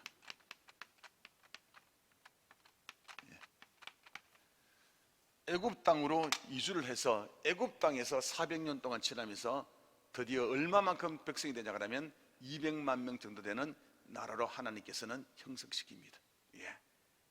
할렐루야, 아멘. 자, 여기서 이 애굽 땅은 이스라엘에 있는 위치로 보면요, 이스라엘에 있는 가나안 땅은 외세 침략들이 굉장히 많은 그 통로이기 때문에 그곳에서는 민족 단위로 73명이 이게 자랄 수가 없는 거예요. 그래서 애굽 땅이라는 이게 그때 당시에 최고의 제국으로, 강대국 중에 그 속에 들어가서 그쪽에서 안전하게 덩치를 부리는 거죠. 그래서 애굽을 이스라엘 백성의 자라게 한 인큐베이터 역할을 했다 그렇게 이야기합니다. 여러분 따라한다. 인큐베이터 아시죠? 이곳에서 이제 아기들 자라게 하듯이 이스라엘 백성들을 애굽 땅에서 인큐베이터 역할을 하면서 자라게 만듭니다. 그래서 드디어 하나님 나라의 백성들이 200만 명 백성들이 딱 이제 이렇게 이제 성장하게 된 것입니다. 요까지가 하나님 나라를 이루기 위해서 백성들을 준비하는 과정들이었습니다. 조금 어렵죠? 조금 지루하죠? 자, 이렇게 하나님께서는 하나님 나라를 성별하는 기준은 혈통도 아니고 훈련도 아니고 가까운 사이도 아니고 오직 하나님의 능력과 약속으로 이삭 한 사람을 이렇게 하나님께서 낳게 하시고, 이삭을 통해서 야곱을 통해서 요셉이 억울하게 애굽으로 팔려가서 그곳에서 옥살이하면 그 가운데서 국무총리 돼가지고 자기 모든 가족들을 애굽으로 불러들여서 애굽에서 200만 명 정도의 백성이 될 수 있도록 해주는 인큐베이터 역할을 애굽에 했는 것입니다. 그리고 이제 200만 명 되는 이 백성들이 나중에는 출애굽에서 가나안으로 이제 가게 됩니다. 여기까지 해서 하나님 나라 지상 건설의 백성 만들기가 끝나버렸습니다. 여기까지입니다. 예. 성도 여러분, 이런 과정들을 쭉 살펴보면서요, 우리들도 이 세상에서 그저 태어난 것이 아무도 없습니다. 아무도 그저 태어난 것이 없고, 우리들이 이 땅에서 하나님의 백성으로 이렇게 된 것은 우리가 어떤 가문에서 태어나고 이런 것이 아니라 오직 하나님의 약속과 능력으로 말미암아 우리가 태어나고, 그러고 우리가 하나님의 백성이 됐습니다. 그죠? 그래서 하나님 나라에 우리 백성이 되기 때문에 하나님의 방법대로 우리를 먹여 살리고 우리를 이끌어 가실 것입니다. 그래서 우리는 항상 기억해야 될 것은, 우리는 하나님 나라의 회복 운동을 위해서 이 땅에 부름받았다는 걸 생각하면서 늘 기도하면서 그렇게 살아가는 우리 모든 성도 다 되시기를 예수님 이름으로 축원합니다. 우리 71쪽에 우리 4번 족장사의 결론 요거 읽고 마치겠습니다. 자, 지금까지 족장사에서 누가 하나님의 나라의 백성이 되는가를 보았다. 간단하게 이어가면 첫 번째, 시작. 하나님의 선택과 약속에 따라 태어난다. 혈통도 아니고 가까운 사이도 아니고 훈련된 사이도 아니고 오직 하나님의 선택, 하나님의 능력과 약속에 따라서 전혀 불가능한 그 나이에 하나님께서 약속이기 때문에 이삭이 태어난 것이다. 두 번째, 시작. 하나님의 능력으로 태어난다. 세 번째, 시작. 하나님의 보호와 섭리 가운데 태어난다. 철저하게 아브라함과 사라 사이에서 태어날 수 있도록 하나님께서 보호하시고 지켜주심으로 말미암아 태어난다. 우리들도 다 이러한 과정을 통해서 하나님 나라의 백성이 되었다. 그리고 앞으로도 이렇게 되게 해주실 것이다. 이런 희망 가지고 여러분 살아가는 여러분 다 되시기를 예수님 이름으로 축원합니다. 오늘 조금 어려웠습니다. 약간 어려웠는데 오늘 마치겠습니다. 우리 시간에 다 같이 한번 기도하고 끝낼게요. 다 기도하실 때에, 하나님, 내가 오늘 하나님의 백성 된, 내가 오늘 이렇게 하나님 나라의 백성 된 저는 어떠한 조건도 아니라 하나님이 이미 보시고 이미 우리를 택하시고 하나님의 약속과 하나님의 능력으로 우리 하나님의 백성이 되었습니다. 이 위대한 노상에 우리가 하나님의 백성이 되었습니다. 앞으로도 하나님께서 철저하게 저를 지키시고 보존해 주시고, 하나님 아버지, 제가 가는 곳마다 하나님 나라의 회복 운동이 마음껏 일어나게 하여 주시옵소서. 우리 이런 식으로 우리 전체적인 오늘 배운 것을 생각하면서 우리 기도했으면 좋겠습니다. 다 같이 우리 기도하겠습니다. 사랑과 은혜가 많으신 하나님 아버지, 감사합니다. 오늘은 하나님 나라의 백성이 어떻게 하나님 아버지 이루어지는가에 대해서 살펴봤습니다. 하나님 나라의 백성은 철저하게 하나님의 약속과 능력으로 이루어진다는 것을 오늘 배웠습니다. 하나님 아버지와 저희들도 하나님께서 철저하게 하나님의 약속과 하나님의 은혜가 우리를 택해 주시고 지금까지 인도해 주시니 감사합니다. 앞으로도 하나님 아버지여, 우리 주님 나라의 그날에 하나님 아버지 갈 때까지 하나님께서 지키시고 보존하시고 은혜 내려주실 줄로 믿습니다. 하나님 홀로 영광 받아 주시옵소서. 감사드리며 예수님 이름으로 기도드렸습니다. 하나님 아버지, 이 시간에 우리가 기도하는 것은 하나님 나라의 백성들이 어떻게 성별되고 어떻게 성장하는가 과정에 대해서 우리 좀 살펴보았습니다. 하나님 나라의 백성들은요, 하나님 철저하게 하나님의 능력과 하나님의 선택과 약속에 따라서 하나님 아버지 그 대를 이어간다는 것을 살펴보았습니다. 하나님 아버지, 오늘날 저희들에게도 하나님의 선택과 약속과 능력으로 우리가 하나님 백성이 되었으니 이 사실 잘 우리가 하나님 명심하고 우리 하나님 나라의 그 날을 위해서 우리가 마음껏 살아드릴 수 있는 저희들 되게 도와주시옵소서. 하나님 나라의 백성된 저희들을 하나님의 방식으로 철저하게 지키시고 보존해 주실 줄도 믿습니다. 오늘 성경에 그렇게 배웠으니 우리의 모든 삶들 철저하게 지켜주시옵소서. 예수님 이름으로 감사하며 기도드렸습니다. 아멘. 주기도문으로 마치겠습니다. 하늘에 계신 우리 아버지여, 이름이 거룩히 여김을 받으시오며 나라의 마옵시며 뜻이 하늘에서 이룬같이 땅에서도 이루어지이다. 오늘 우리에게 양식을 주시옵고 우리에게 죄 지은 자를 사하여 준 같이 우리 죄를 사하여 주시옵고 우리를 시험에 들게 하지 마시옵고 다만 악에 수고없소서. 되게 나라와 권세와 영광이 아버지께 영원히 있사옵나이다. 아멘.